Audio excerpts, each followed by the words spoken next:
Hello, everyone, and welcome back. I'm Maya. And I'm Ethan. It's wonderful to have you with us today. Whether you're listening while driving, cooking, walking, or simply relaxing, thank you for spending some time with us. Today, we're talking about something that almost all of us experience every single morning, even if we don't think much about it. It's those first few minutes after we wake up. They seem so ordinary, but they quietly shape the rest of our day. That's right. Our topic today is morning routine to improve your English. And before anyone imagines waking up at 5 in the morning, drinking green juice, and studying grammar for 2 hours, don't worry. That's definitely not what we're talking about. I'm glad you said that, because social media has made mornings look almost impossible to copy. You see people running before sunrise, reading 20 pages of a book, meditating, making a perfect breakfast, and somehow they're smiling through all of it. Exactly. Then you'll look at your own morning and think, well, I hit the snooze button 3 times, spilled coffee on my shirt, and rushed out the door.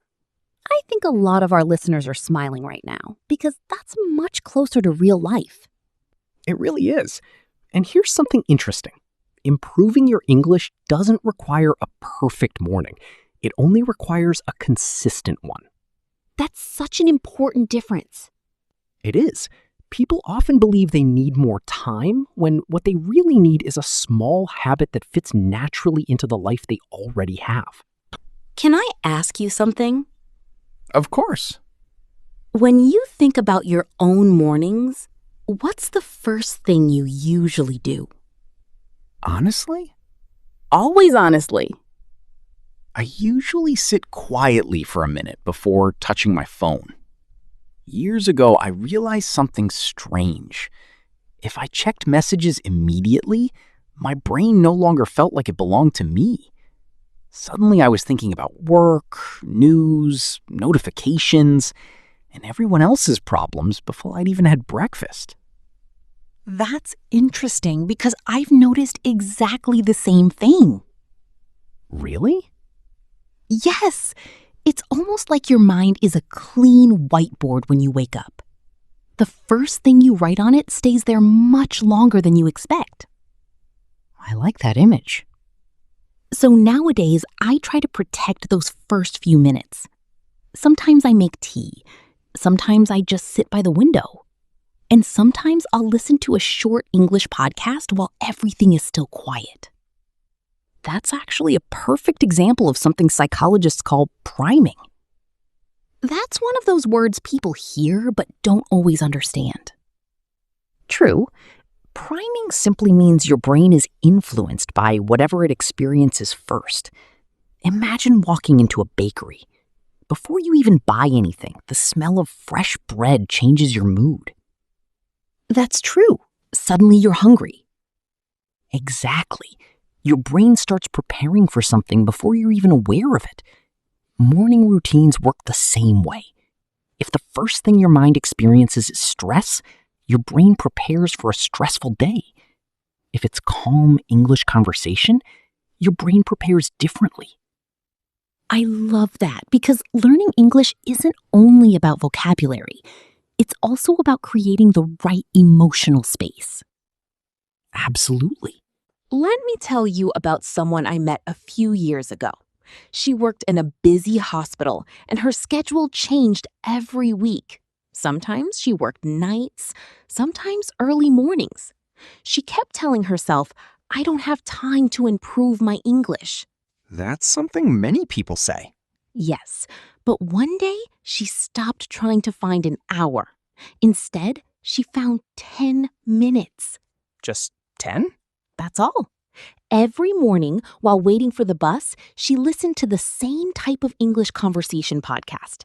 Nothing difficult, nothing stressful. She didn't even take notes. Interesting. After about 3 months, she noticed something unexpected. She wasn't translating every sentence in her head anymore. That's a wonderful feeling. It really is. She told me, for the first time, English sounded like ideas instead of homework. I love that sentence. Me too. And there's actually a scientific reason behind that. When we repeat something in a relaxed setting, our brains begin recognizing patterns instead of individual words. That's when fluency slowly starts developing. Not overnight. Never overnight.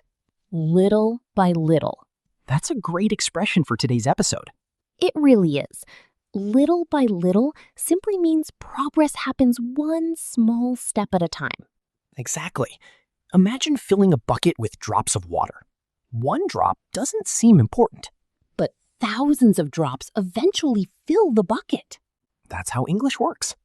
Sometimes we underestimate small actions because they don't create dramatic results immediately. We live in a world that celebrates huge transformations. Right. But real growth usually looks much quieter than that. You know what else I find interesting? What's that?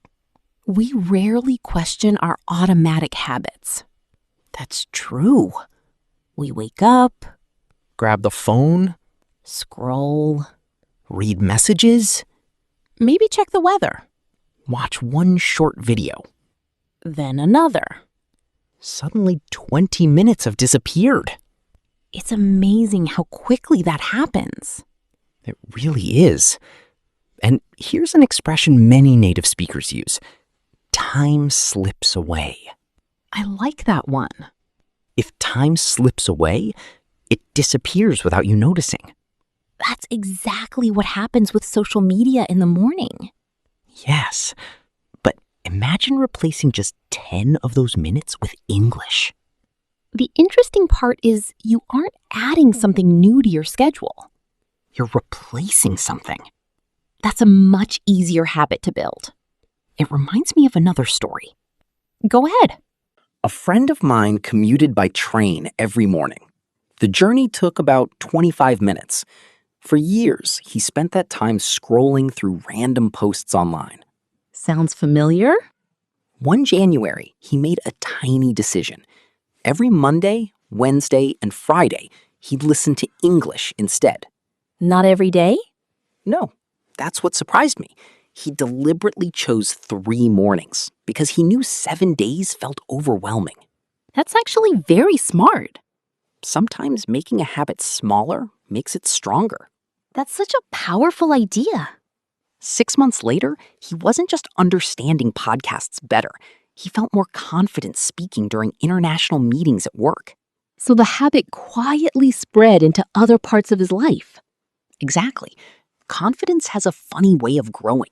It often begins somewhere completely unexpected. I'd love our listeners to think about something for a moment. Me too. Wherever you are right now, imagine tomorrow morning. Don't imagine a perfect morning. Just your real one. The alarm rings. You get out of bed. Maybe you're making coffee. Maybe you're walking the dog. Maybe you're getting ready for work. Now ask yourself one simple question. Where could English naturally fit into those 10 minutes? Not where you wish your morning looked different. But where it already exists. I think that's where lasting habits begin. I completely agree. And there's another phrase that fits perfectly here. Which one? Start where you are. I love that expression. It means you don't wait until life becomes perfect. You begin with the time, energy, and situation you already have. That's such an encouraging mindset because perfection often keeps people from taking the first step. Exactly. And the first step doesn't have to be impressive. It just has to happen. I think that's a wonderful place to pause before we explore what a simple English morning routine could actually look like and why speaking, writing, and reflecting each play a different role in helping you become a more confident English speaker. You know, something else came to mind while you were saying that. What's that? We often think learning English means adding one more task to an already busy day. But what if it isn't another task? What if it's simply a different way of doing something you're already doing? I like that way of thinking. For example, most people already drink coffee or tea in the morning. I definitely do. Instead of sitting in silence or scrolling through your phone, you could spend those same 10 minutes listening to an English conversation. Nothing changes except what your mind is receiving. That's such an important point. Sometimes we're searching for extra time when what we really need is a different use of the time we already have. Exactly. Habits become much easier when they fit naturally into your life. It reminds me of another expression people use quite often: kill two birds with one stone. That's a great idiom. It simply means doing two useful things at the same time. Like preparing breakfast while listening to English. Or walking to work while practicing your listening skills. Right, you're not sacrificing one activity for another. You're combining them. And somehow that feels much less stressful. It does, because our brains don't like dramatic changes. They prefer small adjustments. Which brings us to something practical. Yes, if someone listening right now said, "Okay, I'm interested. What should I actually do tomorrow morning?" What would you suggest first? I'd begin with listening. Me too. Not because listening is the most important skill, but because it's the easiest habit to build. I agree. You don't have to prepare anything. Exactly. You don't need a notebook. You don't need perfect grammar. You don't even have to understand every single word. That's something many learners worry about. Yes, they think if I miss a sentence, I'm failing. But that's not how real communication works. Not at all. Native speakers don't consciously analyze every sentence they hear. They understand the overall meaning first. That's actually a very comforting thought. It is. Think about watching a movie in your own language. If someone coughs during one sentence, you don't suddenly become lost. That's true. Your brain fills in the missing information because it understands the context. And context becomes stronger the more English you hear. Exactly. Let me give you a simple example. Go ahead. Imagine someone says, "I woke up late this morning, so I had to rush out the door." Even if you don't know the word rush, you can probably guess what happened. Right. The story helps you understand. That's why conversations are so powerful. They teach vocabulary naturally.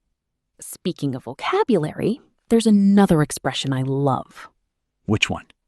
Ease into something. Oh, that's a useful one. If you ease into something, you start slowly instead of jumping in all at once. Like walking into cold water instead of diving straight in? Exactly. So maybe tomorrow morning you don't listen for 30 minutes. Maybe it's only 5. And that's perfectly fine. Because consistency matters much more than intensity. That's one of my favorite ideas in psychology. Mine too. People often overestimate what they can do in one day. And underestimate what they can do in 1 year. Exactly. I remember trying to learn another language years ago. Really? Yes, I bought 3 textbooks, downloaded 5 apps, made a color-coded study schedule. That sounds very organized. It looked organized. Uh-oh. After 1 week, I was exhausted. I think many listeners know exactly where this story's going. I stopped completely. That's surprisingly common. Then a friend asked me a simple question. What was it? What's the smallest version of this habit? That's a brilliant question. It changed everything. What did you do? Instead of studying for an hour, I promised myself 5 minutes. Only 5? Yes. And how did that work? Funny enough, many days I kept going longer because getting started was the hardest part. That's something psychologists sometimes call reducing friction. I like that phrase. Friction is anything that makes starting feel difficult. The more friction a habit has, the less likely we are to begin. So preparing a huge study session creates more friction. Exactly. But pressing play on a podcast? Almost no friction at all. That makes so much sense. And once you've listened for a few minutes, something interesting happens. Your brain becomes more engaged. Right. And speaking doesn't feel so intimidating anymore. Which brings us to the second part of a simple morning routine. Speaking. I know this is the part that makes many learners nervous. Absolutely. They think, who am I supposed to talk to at 7 in the morning? Well, yourself? Exactly. It might sound a little funny at first. It does. But talking to yourself in English is one of the safest ways to build confidence. No one is judging you. No one is correcting every mistake. You can pause, Start again laugh if you forget a word. and keep going. Sometimes I'll simply describe what I'm doing. Really? Yes, I'll say, I'm making coffee. Today's going to be busy. I need to finish one important project. I hope the weather stays nice. That's actually excellent practice. It feels surprisingly natural. Because you're talking about real life instead of imaginary textbook situations. Exactly. And here's another useful phrase listeners might hear quite often. Think out loud. That's a good one. It means saying your thoughts as you think them. So instead of keeping everything inside your head, You express it using English, even if the sentences are simple, Especially if they're simple. that's such an encouraging reminder. It really is. Confidence doesn't come from using difficult words. It comes from using familiar words comfortably. Exactly. And once speaking starts feeling more natural, there's one more small habit that can quietly transform your English over time. Writing. Not long essays, Just a few honest sentences. because sometimes writing helps us notice thoughts we didn't even realize we had. And that's where English becomes more than a language. It becomes a way of understanding yourself a little better. You know, I used to think writing was only useful for remembering vocabulary. Really? Yes, I thought the goal was to fill pages with new words. But over time, I realized something much more valuable was happening. What changed? Writing slowed my thoughts down. During the day, ideas come and go so quickly that I hardly notice them. But when I write, even just 3 or 4 sentences, I actually pay attention to what I'm thinking. I know exactly what you mean. It's almost like having a quiet conversation with yourself. That's a beautiful way to describe it. And the nice thing is, your English doesn't have to be perfect for that conversation to be meaningful. Not at all. Sometimes people avoid writing because they're worried about making mistakes. That's one of the biggest barriers. But imagine if children refused to speak until every sentence was perfect. They'd never learn. Exactly. Mistakes aren't proof that you're failing. They're proof that you're practicing. That's worth remembering. Absolutely. If someone listening has never tried morning journaling in English, where would you suggest they begin? I'd keep it incredibly simple. Like what? 3 questions. Okay, First, how do I feel today? nice. Second, what is one thing I want to accomplish today? Practical. And third, what am I grateful for this morning? I love that combination because it isn't only about English, it's also about becoming more aware of your own life. Exactly. You're practicing a language while organizing your thoughts. And over time, you'll probably notice your sentences becoming longer without even trying. That's usually what happens. There's another expression that fits here. Clear your head. Oh, that's a very natural one. If you clear your head, you remove some of the mental clutter that's making it difficult to think clearly. Like opening the windows in a room that's been closed all night. Fresh air comes in, and suddenly everything feels lighter. That's how writing feels for me. Me too. But there's one final part of this morning routine that people often skip. Reviewing? Exactly. And I understand why. Why do you think people avoid it? Because reviewing isn't exciting. Learning something new feels much more rewarding. That's true. New words feel like progress. Well, reviewing can feel repetitive. Yes, but our brains work differently. How so? Imagine planting a small tree. Okay. Every day you buy a new tree, Sounds impressive.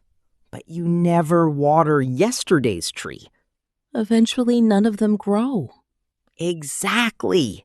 That's such a powerful image. Reviewing is like watering the trees you've already planted. I don't think I've ever heard it explained that way. It's simple, but it's true. So instead of trying to learn 20 new words tomorrow, review 5 words you already know. Read yesterday's journal entry. Listen again to a conversation you enjoyed. Repeat a few expressions out loud.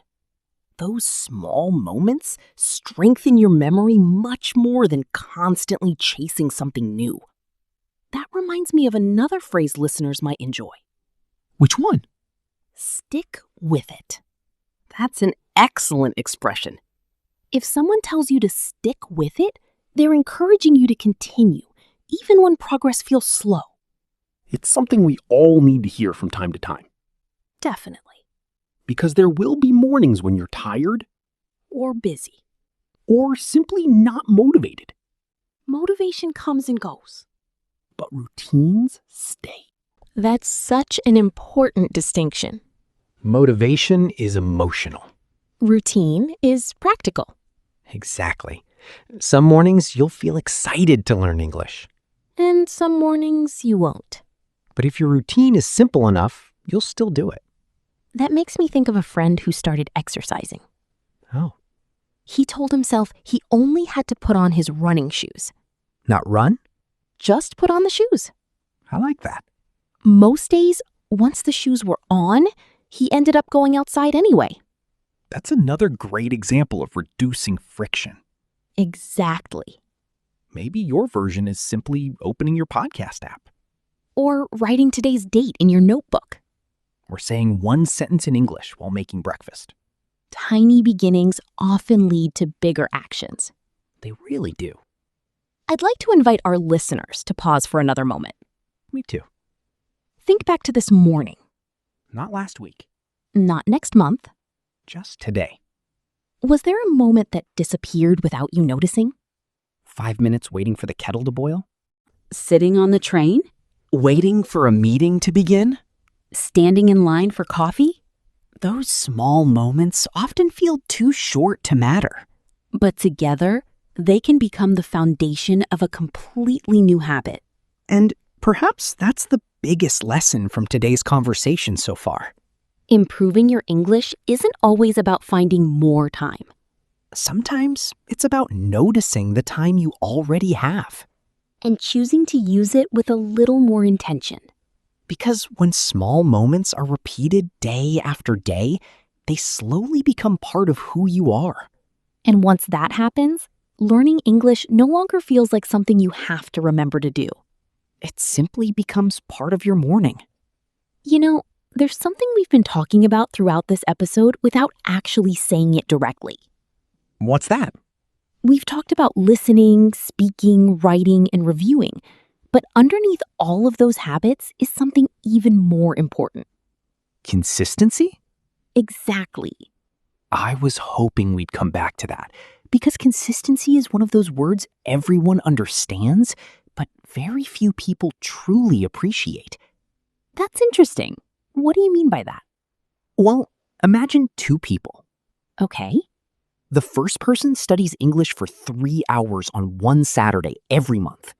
Sounds impressive. It does.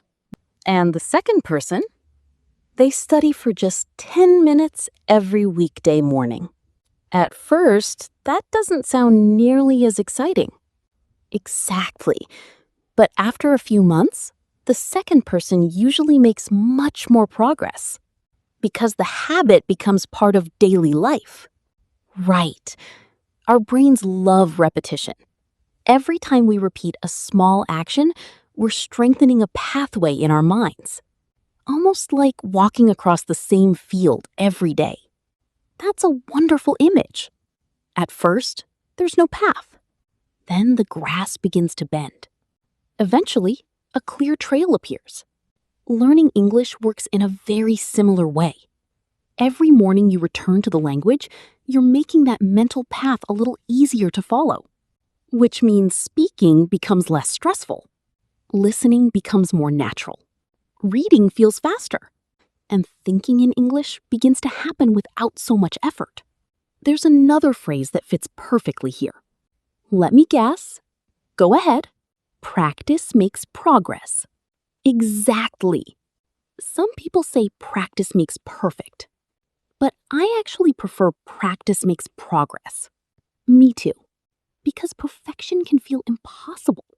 Progress feels achievable. And progress is what keeps us moving. Absolutely. Can I ask you something a little personal? Of course. Have you ever had a morning routine that completely fell apart? Oh, many times. Really? Definitely. There was one period when work became incredibly busy. I started waking up later, skipping breakfast, rushing out the door, and before I knew it, every healthy habit had disappeared. That happens to so many people. It does. At first, I felt frustrated with myself. I think that's a very human reaction. Then I realized something important. What was it? I didn't need to rebuild my entire routine. Just one part of it? Exactly. That's encouraging. Instead of trying to restart 5 different habits at once, I chose one. Which one? Listening. Back to the beginning. Yes, every morning while making coffee, I listened to 10 minutes of English. And did the other habits eventually return? They did. Naturally? Very naturally. Once one healthy habit came back, the others followed much more easily. That's such an important reminder. We often believe change has to happen all at once. But life usually doesn't work that way. Small routines have a ripple effect. I love that expression. A ripple effect means one small action creates many other positive changes.